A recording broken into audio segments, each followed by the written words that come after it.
Students हम लेकर आ चुके हैं आपका अर्थशास्त्र का पेपर जो आपका 8 अप्रैल को सुबह 9 बजे से होने वाला है। तो स्टूडेंट जल्दी से इस पेपर को देख एक तो लाइक और शेयर ठोक दीजिए महाकाल का दबा के लाइक और शेयर ठोक दीजिए।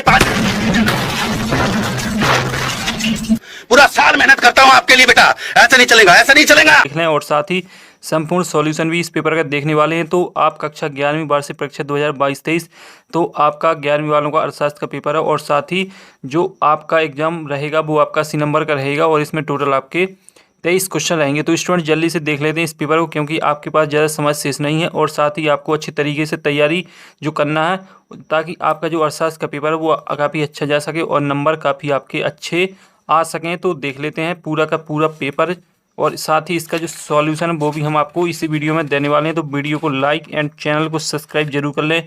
और साथ ही दोस्तों मुझे जो आपका अर्थशास्त्र का पेपर मैं आपको पूरी तरह से समझाने वाला हूं और साथ ही आपका जो ये पेपर रहेगा इसमें आपके टोटल 9 पेज रहेंगे और साथ ही आपके टोटल 23 क्वेश्चन रहेंगे। तो चलो देख लेते हैं कौन से क्वेश्चन रहेंगे। तो आपका जो पहला क्वेश्चन रहेगा वो आपका रहेगा सही विकल्प चुनकर लिखिए।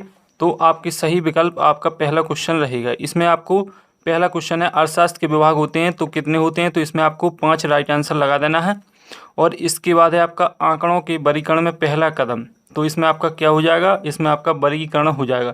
तो स्टूडेंट देखते जाएं सभी के जो राइट आंसर वो आपको मैं बताते जाता हूं और साथ ही आपका दूसरे का राइट आंसर हो जाएगा वर्गीकरण। इसके बाद आपका तीसरा माध्यिका को कहा जाता है, तो माध्यिका को क्या कहा जाता है, भूयिष्ठिक स्थिति संबंधी माध्य समूहीकरण औसत। तो इसमें जो राइट आंसर है वो आपका स्थिति संबंधी माध्य हो जाएगा। इसके बाद बढ़ते आगे, तो हमारे देश में नीति आयोग कब गठित हुई, तो इसमें आपका 1 जनवरी 2014, 1 जनवरी 2015, 1 अप्रैल 2015, 1 जनवरी 2016। तो इसमें जो आपका राइट आंसर रहेगा वो आपका हो जाएगा 1 जनवरी 2015। तो देखते जाइए स्टूडेंट्स और साथ ही सॉल्यूशन जो मैं आपको बता रहा हूँ तो जल्दी से याद भी करते जाइएगा। इसके बाद हरित क्रांति की जनक हैं, तो हरित क्रांति की जनक कौन है, MS स्वामीनाथन, मोरारजी देसाई, इंदिरा गांधी और साथ ही टी बालकृष्णन। तो इसमें जो आपका राइट आंसर है वो आपका हो जाएगा MS स्वामीनाथन।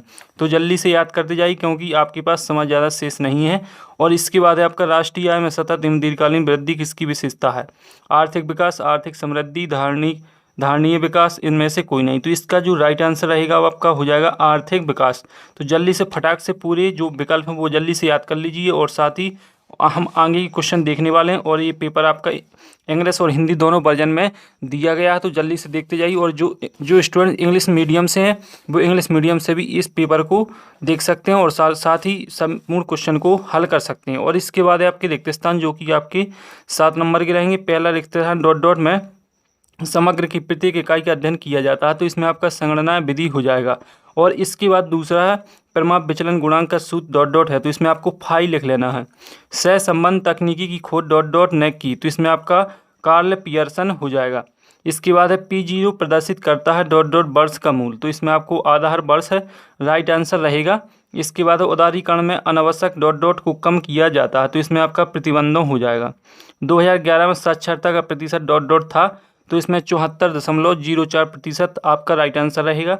इसके बाद है आर्थिक विकास एक डॉट डॉट प्रक्रिया, तो इसमें आपका सतत राइट आंसर हो जाएगा। तो स्टूडेंट्स पूरे के पूरे जो रिक्त स्थान है वो मैंने आपको शेयर कर दिए हैं, देख लीजिए। और साथ ही जो आपका रिक्त स्थान का दूसरा क्वेश्चन रहेगा वो आपके 7 नंबर के रिक्त स्थान रहेंगे, जल्दी से देख लीजिए और साथ ही याद कर लीजिए।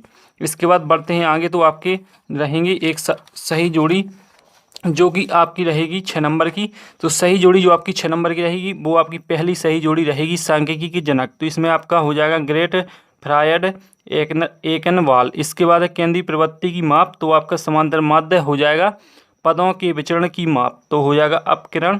और इसके बाद है आदर्श निर्देशांक, तो इसका आपका राइट आंसर हो जाएगा निम्न जीवन स्तर। और पिछड़ी अर्थव्यवस्था आदर्श निर्देशांक का हो जाएगा फिसल और पिछड़ी अर्थव्यवस्था इसका हो जाएगा निम्न जीवन स्तर। चीन में आर्थिक सुधार, तो इसका आपका 1978 राइट आंसर रहेगा। तो जल्दी से देख लीजिए सही जोड़ी स्क्रीनशॉट लगा लीजिए। और साथ ही इसके बाद बढ़ेंगे आगे, तो आपकी सही जोड़ी इंग्लिश वर्जन में भी है। और इसके बाद है आपका एक शब्द एक वाक्य जो कि आपके 7 नंबर के हैं।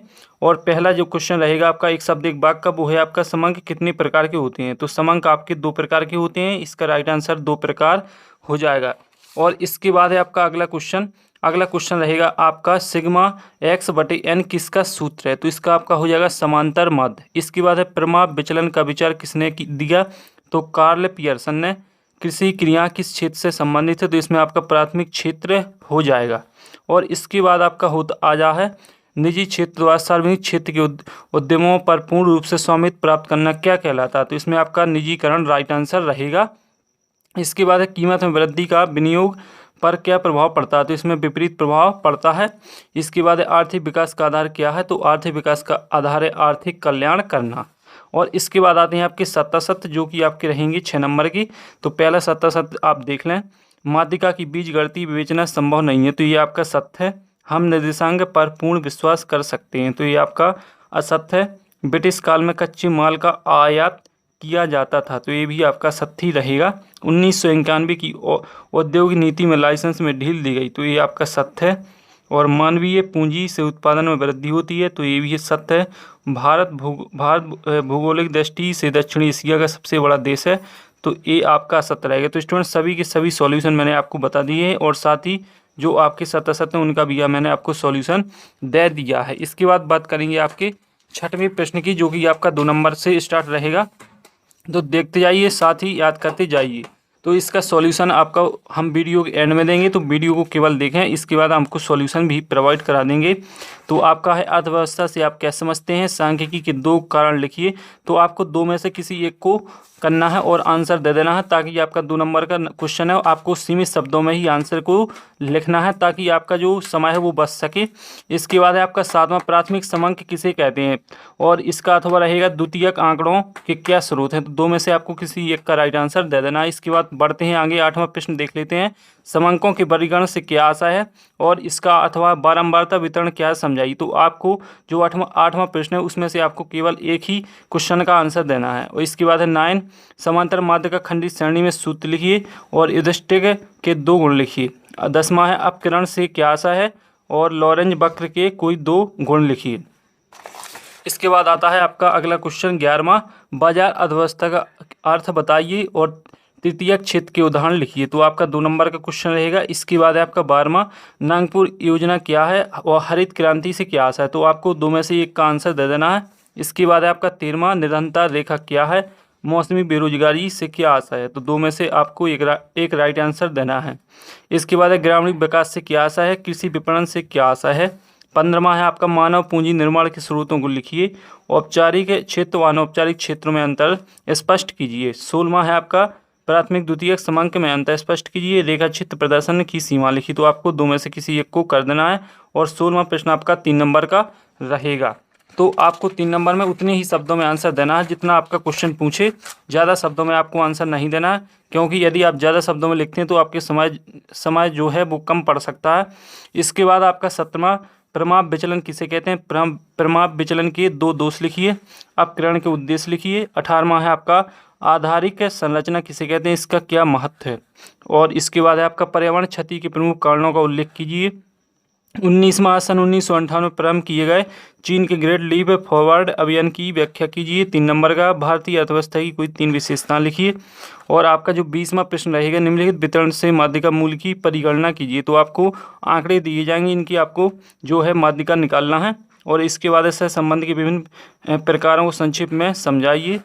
और इसके बाद आता है आपका अगला क्वेश्चन। तो अगला क्वेश्चन भी देख लें। निर्देशांक की रचना की 4 प्रमुख चरण बताइए। ब्रिटिश शासन का भारतीय अर्थव्यवस्था पर क्या प्रभाव पड़ा लिखिए। और आर्थिक नियोजन के 4 लाभ। और इसके बाद इस पेपर का आपका आखिरी क्वेश्चन रह जाता है, भारत में निजीकरण के उपाय बताइए।